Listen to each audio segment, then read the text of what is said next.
Hello, everybody, and thank you for tuning in. My name is Liam Flood, and I'm a member of the Analyst and Associate Board. Those who are not familiar with A&AB, we are a young professional organization under the parent organization Financial Executives International. And what we try to do is bridge the gap between experienced financial professionals, whether they're in accountancy, investment banking, data and analytics, really any facet of finance, with whether it's college students, college graduates, or young professionals looking to get into any facet of industry. One of those experienced, but also young professionals that I have with me today is Patrick Hauswirth. He is the head of analytics at Verano Holdings, and I would like to welcome and thank you, Patrick, for joining me today. Yeah, of course. Thanks for having me. So to kind of get this thing rolling, do you mind talking a little bit about yourself and your background? Yeah, absolutely. So I graduated in 2016 from Michigan State. I had a degree in finance. For about the first 2 years of my career, I worked in corporate development. So it was actually like multinational, like manufacturer, light manufacturing. They actually produced a number of different products. They basically had three main product categories while I was there. So the majority of the business was actually in glass manufacturing, pretty traditional manufacturing, and then they had some automotive and building, like building components, building parts as well. Since then, I actually moved over to Chicago about 3 years ago now, and I worked for a tech company called Avant. And then I actually moved into a SaaS business that they spun out called Amount. And we built digital lending platforms for banks. So when you go onto a website and you look to purchase, let's say like a mattress, you might scroll down and see like our option white labeled as maybe like a TD product or a PNC product that would help you finance that mattress with like monthly installments or something similar to that. So a number of different products that we helped our banking partners build, but basically the whole goal was to roll new products out more quickly, provide kind of cutting edge technology without having to make a huge investment in like technology resources.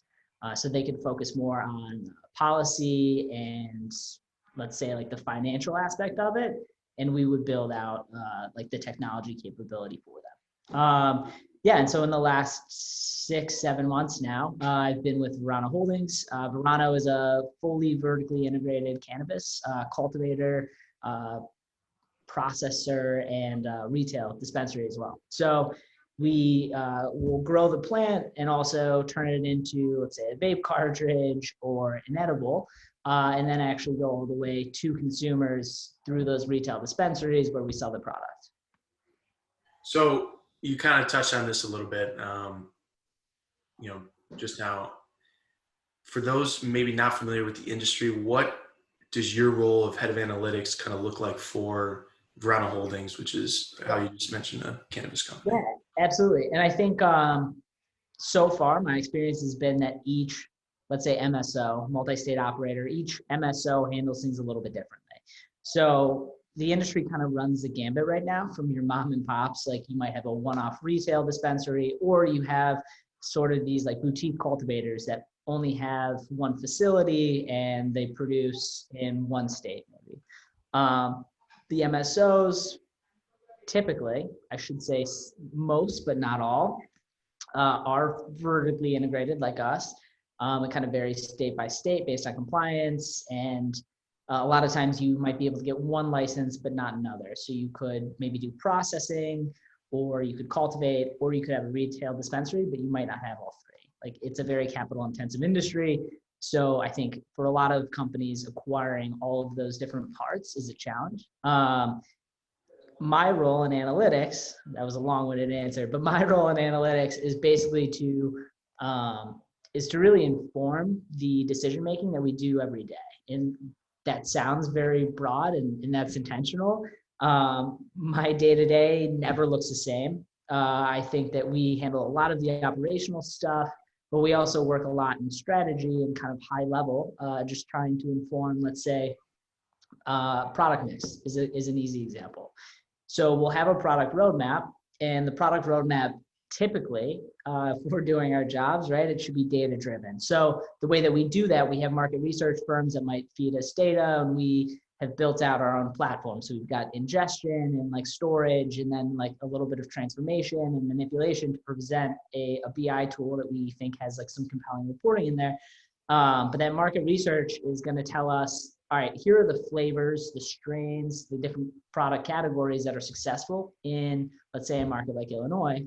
And then we can look at our retail POS data and say, hey, like, this is what our stores are carrying. This is what our cultivation is producing in terms of like different strains. And this is like what we're processing. So if the whole market loves like vape cartridges and we're producing gummies, that's a problem. So we would use analytics to provide a compelling case to be like, hey, like, let's reduce the number of SKUs that we might have in that category and use that, basically the raw material that we're harvesting and then like processing. Let's use that raw material over here rather than, let's say, a slow moving SKU. Yeah. Yeah, but basically it runs the gambit. Any problem that we can approach with data, we're happy to take on. I find that like super interesting. I feel like there's so much behind the scenes that, I mean, we don't yet know, because like you have mentioned, this is a fairly new industry, and it's pretty budding, low barriers to entry, and you know, there's so much going on behind it. It's really interesting to hear you talk about it, and it's one thing I think you also probably pretty enjoy is that no day is ever the same, and everything's kind of changing. One kind of major factor change started about 10 months ago, which was COVID. Has COVID, I know you mentioned it's your role's fairly new to you. Have you noticed any change to your role because of COVID? Or do you see anything kind of sticking because of COVID? I would say that for analytics specifically, I think COVID is an interesting challenge, right? Because I think for many operators, they have opened up and succeeded in kind of one environment. And your stores are open, you've got a great retail like storefront, you can engage with customers directly. Now, if you introduce COVID, like, because we are relatively new, and I'll say budding mostly because I liked your unintentional pun earlier, a budding industry, you've been doing things one way. So when you throw that wrench in the mix, it's like, all right, guys, like let's look at data and try and make a better, or plan a better path forward, basically. When you've got to pivot, I think that's the best time to try and make those objective decisions. Obviously, everyone's going to have an opinion on what is right or wrong, but like I look at, let's say, curbside pickup.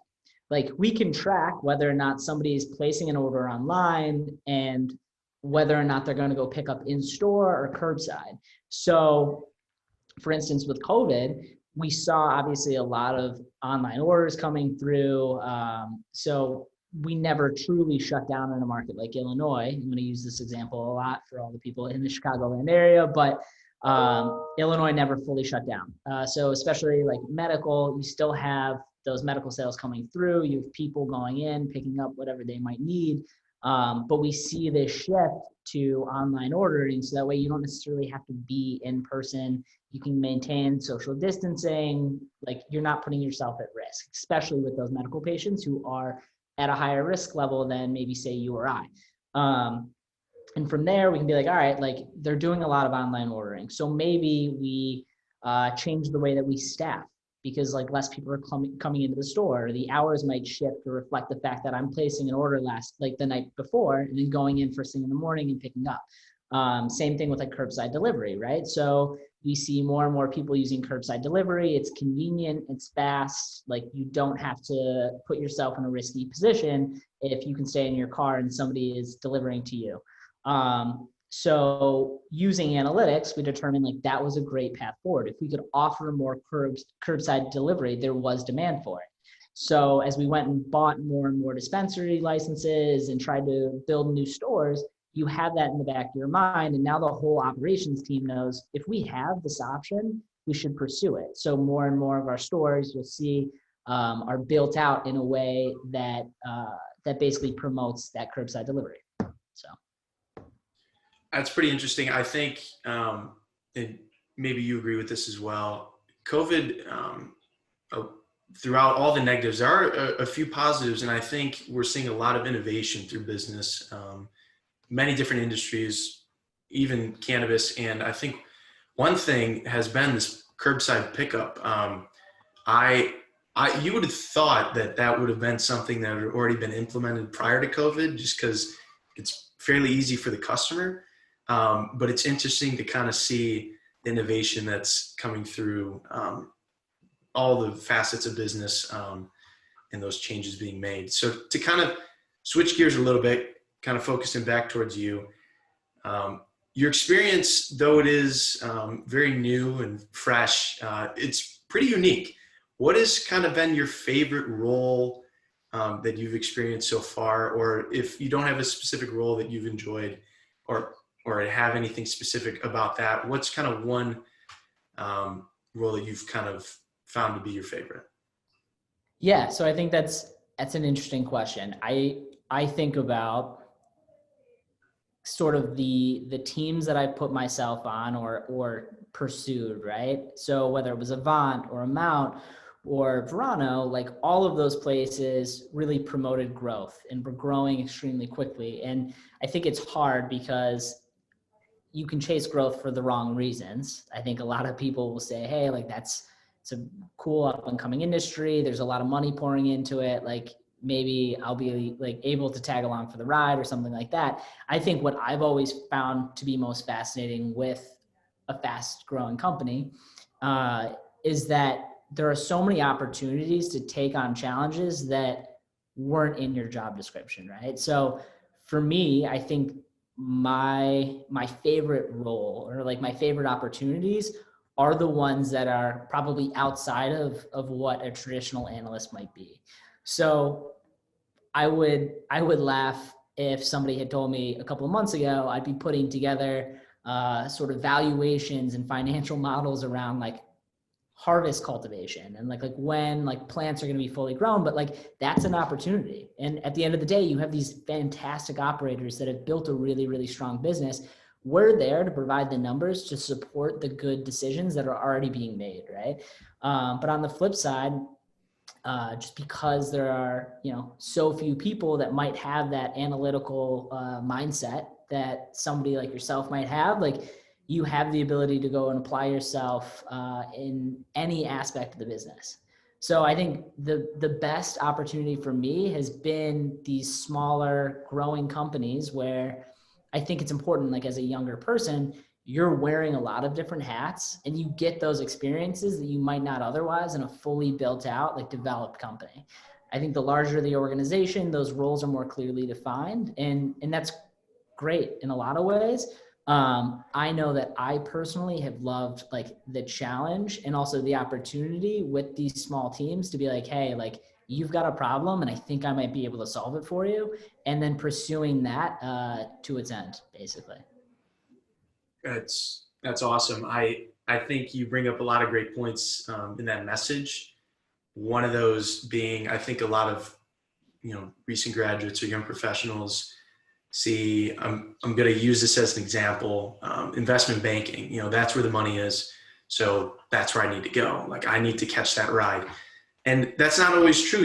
That if that's who like you can succeed in being, then by all means, yeah, go for it. But I think you bring up a lot of great points, and one of those being, there's a lot of hidden roles and hidden opportunities within maybe a smaller company or a growing company, or how you said you didn't think you'd be doing analytics work and trying to build up spreadsheets about harvest cultivation.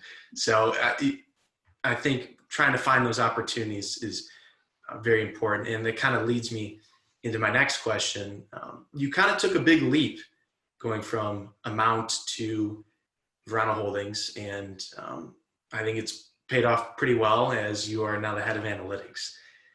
For someone that is a young professional, even like myself, making that quote unquote leap of faith, could be daunting. What kind of tips or advice would you have for a young professional? Maybe not that kind of leap of faith going from fintech to the cannabis industry, but maybe maybe it could be as simple as like switching a major. But what kind of lessons did you learn from that switching career?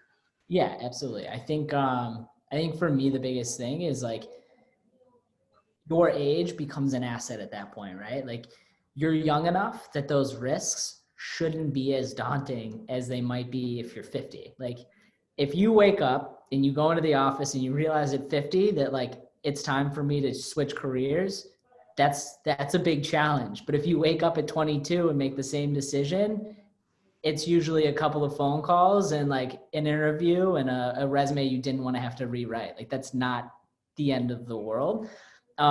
So I think utilizing the fact that like you can tolerate more risk than like some of your older peers, coworkers, like that's a huge asset. And it might be scary, but I think at the end of the day, like the prior experiences that I had all still benefit me today. Like I look at all of those different roles and like, yes, cannabis is nothing like some of the other things that I've been doing. But like, I still bring those experiences here. Like I look at like risk adjusted thinking was something that we always talked about in my first job in corporate development. It was about building out like a strong valuation on fundamentals and then adjusting for the likelihood of certain outcomes. Like here, I think there are some major hurdles that are fully outside of our control. So we can put a plan together, but we would be doing like, let's say our internal and external shareholders a disservice if we didn't also factor in like something like changes in regulation that can totally impact us in any number of ways and are completely outside of our control. So you have to account for a lot of these different things that like you can't plan for. So basically, to answer your question, go for it. If you're young and you're not happy, there aren't many stories where somebody became happier 10 years down the road, right? So like pursue what you enjoy. And I think that as hokey or as cheesy as it might sound, like the people that are passionate about their jobs work really hard because they enjoy the work. Like you can't succeed if you're miserable. Like you're not going to work as hard as like that person on your team who likes being there. So I would always encourage somebody like take that leap of faith and figure out how to tie your story together. So that way employers understand that like this might be completely different than what they're staring at on your resume, but those experiences will help you in this new role. And I think that way you kind of, you have a story, like they can understand why you're sitting in front of them and they can understand and appreciate that like your unique perspective is going to add value. It doesn't mean that you have no idea what you're doing. No, I mean, I completely agree with you. And it's kind of weird to think about because I would agree with you. I think if you're not happy, right, you go for it and change it. But it can definitely be a tough decision and one that, someone may kind of be a little bit more hesitant to make right away. But I agree with you. I mean, you just got to do it because you never know where it could lead you. And you could be benefiting from it in the long run for sure.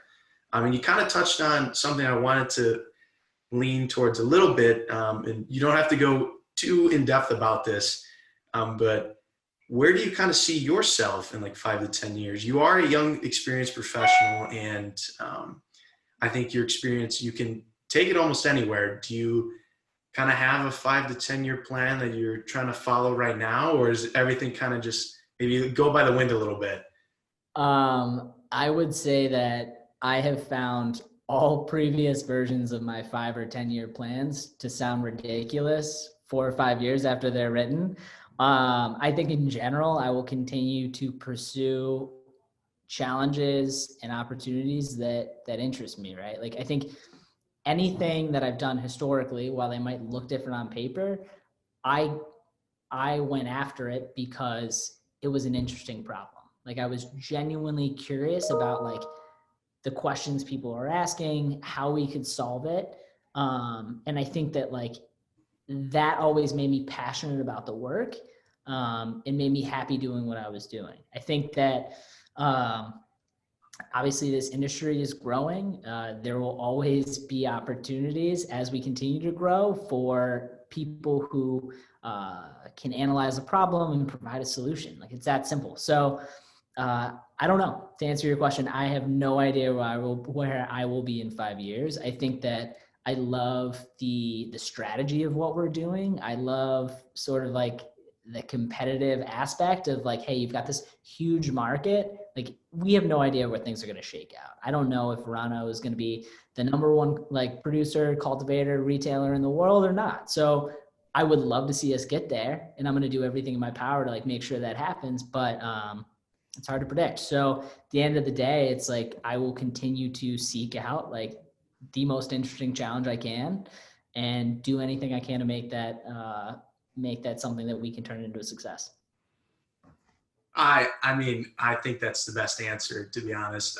I think being open to every opportunity that kind of comes across your desk, I think that's the answer that it always should be, right? I mean, because every 5 to 10 year plan that anyone I feel like lays out, if they're doing it the right way, and looking 4 or 5 years into it, it never is going to turn out like that. So, yeah, I mean, I think that there's going to be, I'm sure, a lot of people that are very pragmatic listening to this, and they're going to think that I'm crazy, but in 5 years, I've gone from glass manufacturing to weed. So things seem to be more interesting this way. if that's not like the definition of just a curvy, windy path, Yeah. So to kind of wrap this conversation up, we've been touching on it a lot. You're still very young and into the workforce. You've got a unique experience. To those that are maybe interested in, maybe it's transactional work or data analytics, or you can even speak to corporate development or fintech. What kind of advice would you have to those college graduates, or even students, or even like yourself, a young professional that said, hey, I'm going to make the switch? What kind of advice would you have to them? Yeah, absolutely. I mean, I think we talked about it earlier, but the biggest piece of advice I can give is like, you need to be passionate about what you're doing. Like at the end of the day, there will always be somebody smarter than you. And what I have found is that like, if you're going to be successful long-term, the most sustainable approach is to make sure that you love what you're doing. And obviously that doesn't mean the same thing to everybody. For me, it's been like this problem solving, and like analytics is really just the most objective way of trying to find that answer. Everything should be data-based and rooted in kind of a real foundational, like the data, basically. Everything needs to be rooted in data. So I think that so long as you're doing something that you're passionate about, the success will come. It's going to be the thing that makes you work on a weekend or stay up late. It will continue to be the thing that makes you successful. Like smart people burn out, but so long as you're passionate, like you will find a way to grind out any of the problems that somebody's going to ask you, and hopefully partner up, learn, do anything you can to figure that stuff out. But at the end of the day, like you can't fake passion. And if you're not happy doing what you're doing, like you got to figure that out first.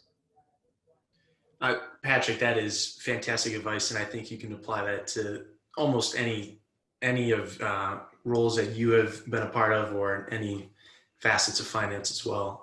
And I want to again thank you for your time today. I really appreciate all your insights and knowledge that you gave. I wish you the best in your career, and I want to thank you as well. I'm part of everyone that's listening to this, because I know everyone will be able to apply what you spoke today into their careers as well. Yeah, absolutely. I'm happy talking to you.